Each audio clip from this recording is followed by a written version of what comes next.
ये वर्ड्स आप लोगों को याद करने ही करने हैं, इसके अलावा कोई चारा नहीं है। जितने ये वर्ड्स आप याद कर लोगे जल्दी से, उतना ये एडवर्ब का टॉपिक आपका कंप्लीट हो जाएगा। तो देखिएगा मैंने जो वर्ड लिखे हैं वो क्या है, not, surely, certainly, indeed, by no means, not at all, yes, no और प्रोबेबली। ये सारे के सारे जो वर्ड हैं, ये सारी की सारी जो एडवर्ब्स हैं, इन एडवर्ब्स को हम क्या बोलते हैं, एडवर्ब ऑफ अफर्मेशन और नेगेशन बोलते हैं। जैसे मान लो मैंने एक एग्जांपल दिया, सपोज करिएगा मैंने एग्जांपल दिया, he will not go there, not at all. तो ये देखिए यहां मैंने ये जो काम में लिया है ना, नॉट एट ऑल, ये क्या है, एडवर्ब ऑफ ए नेगेशन है। वो वहां कभी नहीं जाएगा, तो यानी कि कभी नहीं जाएगा, तो पहले से ही उसने ये बिल्कुल एकदम से सेंटेंस और उस सेंटेंस के अंदर फर्म डिटर्मिनेशन कर दिया कि हाँ वो वहां जाने वाला नहीं है। तो ये जो मेरी एडवर्ब हुई वो एडवर्ब कौन सी है दोस्तों, नॉट एट ऑल, जो कि एडवर्ब ऑफ ए नेगेशन है। ठीक है, ऐसे ही जैसे मान लो मैंने एक सेंटेंस लिखा दूसरा, my mother will come surely, मेरी मम्मी पक्का आएगी। तो पक्का आएगी इसका मतलब मम्मी का आने का बिल्कुल एकदम से निश्चय दृढ़ है, इसलिए मैंने यहाँ पे कौन सी एडवर्ब को काम में लिया, श्योरली को काम में लिया। एक सेंटेंस और लिखा लो, जैसे it will rain certainly today, आज पक्का बारिश आएगी। तो यहाँ पे बारिश के आने का जो ये निश्चय है, ये किससे श्योर किया मैंने, सर्टेनली वर्ड से।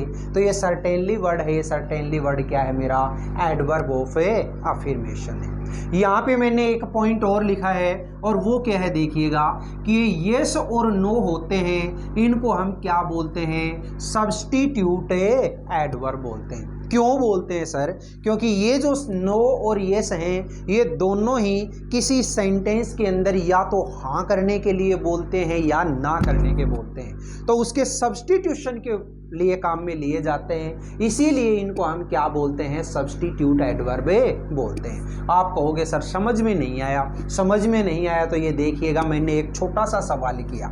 जैसे सपोज करो मैंने सवाल कर दिया, हैव यू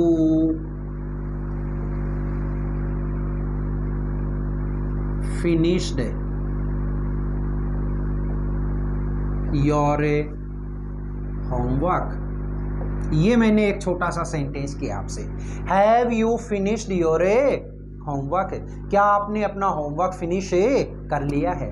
तो ये देखिएगा जब ये सवाल मैंने आप लोगों से किया है, तो इसके आंसर में आप मुझे क्या कहेंगे। अगर आपने वो काम कर लिया तो आप क्या बोलोगे, हाँ सर हमने अपना काम कर लिया। तो आप इसके आंसर में जब यस के अंदर आंसर देंगे तो ये आंसर क्या हो जाएगा, केवल और केवल यस। इस यस का मतलब क्या समझूंगा मैं ये समझूंगा कि यस का जो मतलब है ये क्या हुआ, I have finished my homework. इसका मतलब ये हुआ कि आप ये यस जो वर्ड बोल रहे हो, इसकी जगह पे आपने क्या बोला है, आप क्या बोलना चाह रहे हो, I have finished my homework. हाँ सर मैंने मेरा कंप्लीट जो होमवर्क था वो समाप्त कर लिया है। तो ये इतना ना लिख करके आप अकेला अगर यस बोल देते हो तो इसका मतलब क्या है कि आपने इसकी जगह पे किसको काम में लिया है, इस यस को काम में लिया है। इसलिए इस यस को हम क्या बोलते हैं, सब्स्टिट्यूट एडवर्ब बोलते हैं। अगर आप नो में आंसर देना चाहते हैं तो आप अकेला क्या बोलोगे, नो। तो नो का मतलब ही मैं क्या समझूंगा, नो का मतलब ये हुआ तो आप ये कहना चाह रहे हो, I haven't finished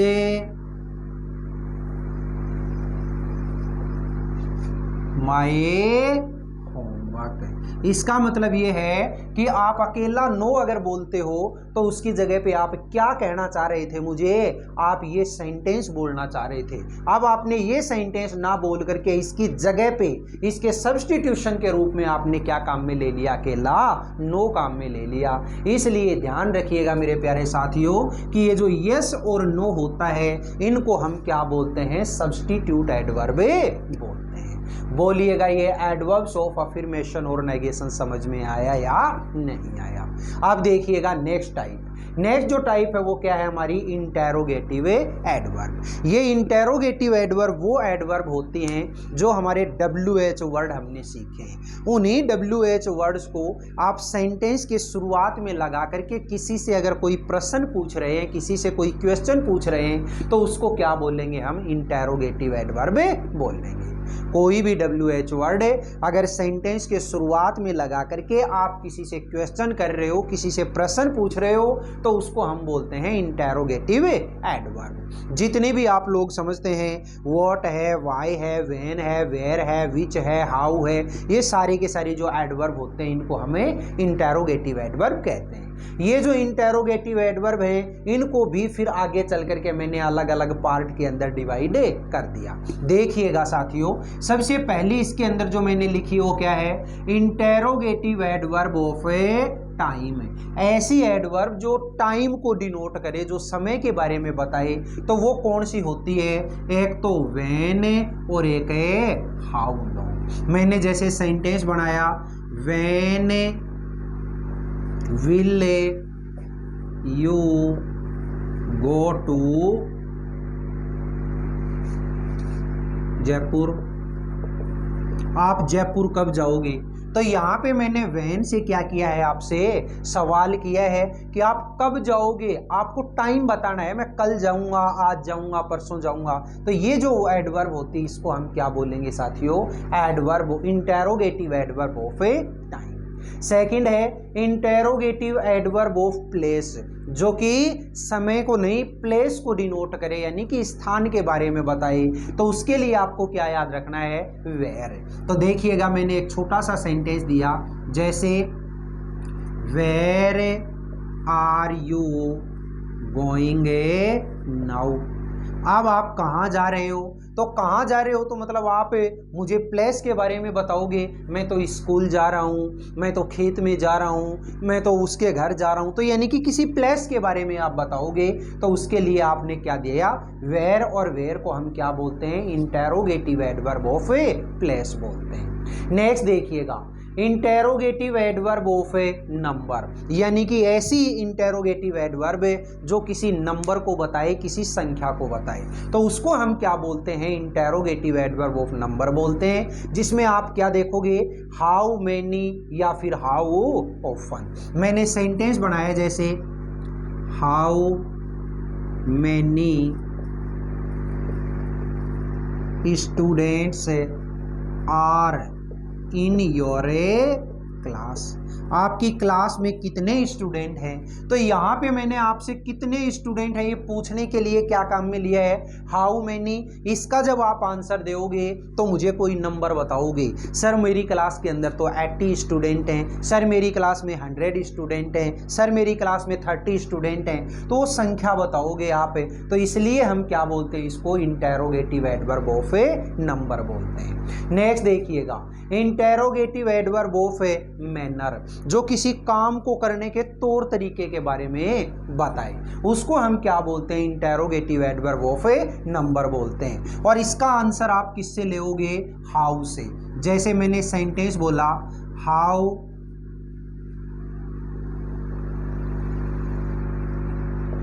did you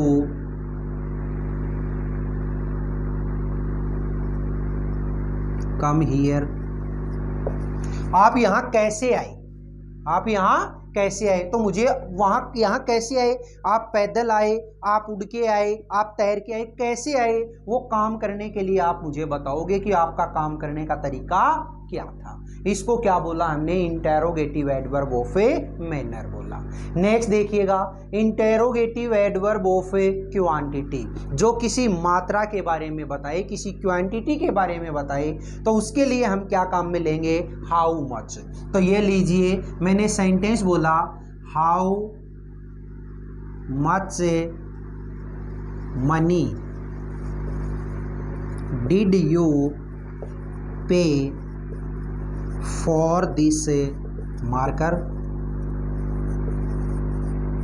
ठीक है, how much money did you पे फॉर दिस मार्कर, इस मार्कर के आपने कितने पैसे चुकाए, कितना धन दिया। तो ये जो मनी है, इस मनी के लिए हमने क्या काम में लिया है, हाउ मच को काम में लिया है। तो हाउ मच कितना पैसा दिया, उसके कितना धन दिया, उसकी मात्रा को बताएगा। तो इसलिए क्या, इसको हम क्या बोलते हैं, इंटेरोगेटिव एडवर्ब ऑफ क्वांटिटी बोलते हैं। नेक्स्ट देखिएगा साथियों, इंटेरोगेटिव एडवर्ब ऑफ रीजन, ऐसी इंटेरोगेटिव एडवर्ब जो किसी काम को करने के रीजन को बताए, किसी कारण को बताए, उसको हम क्या बोलते हैं, इंटेरोगेटिव एडवर्ब ऑफ रीजन बोलते हैं। और इसके लिए आपको क्या याद रखना है, एक वर्ड है व्हाई, यानी कोई काम आपने क्यों किया, उसके पीछे करने का कारण क्या था, उसको शो करवाने के लिए किसको काम में लेओगे, व्हाई को काम में लेओगे। तो यहाँ पे मैंने एक छोटा सा एग्जाम्पल दिया, जैसे why is the child weeping, बच्चा क्यों रो रहा है। तो बच्चा क्यों रो रहा है, इसके पीछे का रीजन क्या है, बच्चा अपनी माँ के लिए रो रहा है, बच्चा बिस्किट के लिए रो रहा है, बच्चा गेंद के लिए रो रहा है। तो उसके पीछे रोने का कारण क्या है, वो कारण बताने के लिए मैंने क्या काम में लिया, वाई को। और why is known as an adverb of interrogative adverb of a reason. बोलिएगा ये दोनों की दोनों एडवर्ब जो अभी मैंने बताई, ये समझ में आई या नहीं आई। नेक्स्ट देखिएगा, ये है हमारी एडवर्ब की लास्ट टाइप है, जिसको हम क्या बोलते हैं, रिलेटिव एडवर्ब। ध्यान से सुनिएगा, इस इंटेरोगेटिव एडवर्ब और रिलेटिव एडवर्ब में क्या डिफरेंस है। इंटेरोगेटिव एडवर्ब के अंदर तो केवल इतना याद रखना है कि कोई WH वर्ड है अगर सेंटेंस के शुरुआत में आ जाए और कोई क्वेश्चन पूछ रहा हो, उसको तो हम बोलते हैं इंटेरोगेटिव एडवर्ब। और वही WH वर्ड है अगर किसी सेंटेंस के बीच में आ जाए और दो सेंटेंसेज को कनेक्ट करवाने का काम कर रहा हो, तो उसको हम क्या बोलते हैं, रिलेटिव एडवर्ब बोलते हैं। इतना याद रखिएगा कि रिलेटिव एडवर्ब जो होती हैं, ये रिलेटिव एडवर्ब अपने एंटीसीडेंट जो होता है, यानी कि अपने जो जहाँ पे ये लगती है उससे पहले वाला जो वर्ड होता है, इस वर्ड के अकॉर्डिंग इसके बाद की जो वर्ब होती है वो वर्ब काम में ली जाती है। ये जो चीज़ें हैं, ये चीज़ें आप लोगों को पहले भी मैंने बताई थी। तो ये देखिएगा, रिलेटिव एडवर्ब क्या है कि कोई भी ऐसी एडवर्ब, कोई ऐसा WH वर्ड है जो दो सेंटेंस को कनेक्ट करवाने का काम कर रहा है, उसको हम क्या बोल रहे हैं, रिलेटिव एडवर्ब बोलते हैं। यहाँ पे मैंने दो एग्जाम्पल लिखे हैं, गौर से देखिएगा। This is the place where the king lived, ये वो स्थान है, दिस इज द प्लेस, ये वो स्थान है। कौन सा स्थान है, वेयर द किंग लिव्ड, जहां राजा निवास करता था। तो ये जो वेयर है, इस वेयर को हम क्या बोलते हैं, रिलेटिव एडवर्ब बोलते हैं। क्यों बोलते हैं, क्योंकि इस एडवर्ब ने इस स्थान का इस व्यक्ति से रिलेशन शो करवाया है। इस स्थान का एक कौन सा स्थान है, ये वो स्थान है जहां पे राजा रहा करता था। तो इस व्यक्ति का इस स्थान से रिलेशन शो करवाया किसने, इस वेयर वर्ड ने। और वेयर है, इस वेयर को हम क्या बोलेंगे, रिलेटिव एडवर्ब बोलेंगे। नेक्स्ट देखिएगा, do you know the time when he will come. तो देखिए, do you know the time, क्या आप उस टाइम को बता सकते हैं, क्या आप उस टाइम के बारे में जानते हैं, व्हेन ही विल कम, कि वो यहाँ कब आएगा। तो ये जो व्हेन है, इस व्हेन ने इस सेंटेंस का इस सेंटेंस के साथ में रिलेशन शो करवाया, इसलिए इसको भी हम क्या बोलते हैं, रिलेटिव एडवर्ब बोलते हैं। हमें केवल इतना ही याद रखना है कि कोई WH वर्ड अगर दो सेंटेंसेज को कनेक्ट करवाने का काम करता है, तो उसको हम रिलेटिव एडवर्ब बोलते हैं। बोलिएगा साथियों, एडवर्ब की जितनी भी टाइप थी, जिसके अंदर मैंने आप लोगों को 9 टाइप करवाई, कौन सी करवाई, ध्यान से सुनिएगा। सबसे पहले मैंने एडवर्ब ऑफ प्लेस करवाया, इसके बाद एडवर्ब ऑफ टाइम करवाया, फिर इसके बाद में एडवर्ब ऑफ मैनर करवाया, एडवर्ब ऑफ नंबर करवाया, एडवर्ब ऑफ क्वांटिटी करवाया, एडवर्ब ऑफ रीजन करवाया, एडवर्ब ऑफ अफर्मेशन और नेगेशन करवाया, इंटेरोगेटिव एडवर्ब करवाया और रिलेटिव एडवर्ब करवाया। ये 9 टाइप जो हमारे एडवर्ब की थी, इन एडवर्ब्स को आपने बहुत शानदार तरीके से पढ़ा होगा, बहुत अच्छे तरीके से इनका आनंद लिया होगा। मैं आशा करता हूं कि ये सारी की सारी जो चीजें हैं ये बहुत शानदार तरीके से आप लोगों ने कंप्लीट कर ली होंगी। फिर मिलेंगे अपन अगले वीडियो के अंदर, इसके कुछ अलग जो पार्ट जो कि आज से पहले अपन ने स्कूलिंग लेवल के ऊपर जो किए हैं, उसके अंदर अपन ने उन चीजों को कभी इंक्लूड नहीं किया। अभी हमारा जो टाइम चल रहा है ये उस स्कूलिंग लेवल से कुछ थोड़ा आगे बढ़ करके कि आपके कंपटीशन एग्जाम के अंदर किस तरीके के क्वेश्चन पूछे जाते हैं। और इसके लिए मैं आपको बार बार कहता हूं कि चाहे एक ही टॉपिक की अपने को कोई 10 क्लास बनानी भी पड़े तो भी बनाएंगे, कोई दिक्कत नहीं है, क्योंकि अपने पास टाइम है, भरपूर टाइम है और बहुत शानदार तरीके से अपन इन चीज़ों को सीखने वाले हैं। तो इसलिए चाहे क्लासें कितनी भी बनानी पड़ जाएँ, 5 हो 7 हो 10 हो, वो मेरी टेंशन है, आप किसी तरीके की कोई टेंशन ना लें। ठीक है दोस्तों, ये वीडियो आपको कैसा लगा, अच्छा लगा है तो इस वीडियो को आप ज़्यादा से ज़्यादा लाइक करें, शेयर करें, कमेंट बॉक्स में कमेंट जरूर किया करें और अपने इस चैनल को अगर आपने अभी तक सब्सक्राइब नहीं किया तो प्लीज़ इसे सब्सक्राइब आप जरूर कर लें। ठीक है दोस्तों, फिर मिलेंगे अपन अगले वीडियो में, तब तक के लिए आप हंसते रहिएगा, मुस्कुराते रहिएगा और बहुत शानदार तरीके से अपने इन वीडियोज़ का आनंद लेते रहिएगा। All the best, see you again next time.